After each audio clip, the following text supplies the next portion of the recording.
शिवे संवित्पाशैशसि सकलचूडप्रियतमे शनैर्गत्यागत्याजितसुरवरेभे गिरिसुते यतन्ते सन्तस्ते चरणनलिनालानयुगले सदा बद्धुं चित्तप्रमदकरियूधं दृढतरम् यशस्सूते मातर्मधुरकवितां पक्ष्मलयते श्रियं धत्ते चित्ते कमपि परिपाकं प्रथयते सतां पाशग्रन्थिं शिथिलयति किं न कुरुते प्रपन्ने कामाक्ष्याः प्रणतिपरिपाटी चरणयोः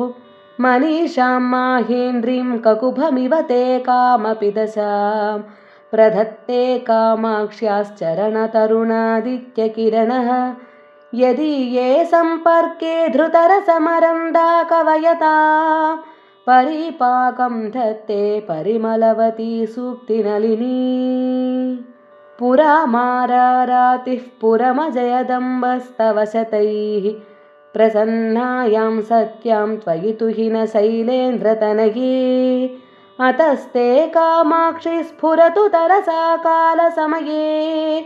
समायाते मातर्मम मनसि पादाब्जयुगलम् पदद्वन्द्वं मन्दं गतिषु निवसन्तं हृदि सतां गिरामन्ते भ्रान्तं कृतकरहितानां परिवृढे जनानामानन्दं जननि जनयन्तं प्रणमतां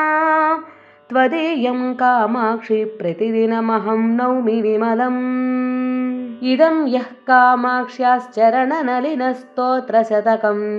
जपेन्नित्यं भक्त्या निखिलजगदाह्लादजनकं स विश्वेशं वन्द्यः सकलकविलोकैकतिलकः चिरं भुक्त्वा भोगान् परिणमति चिद्रूपकलया।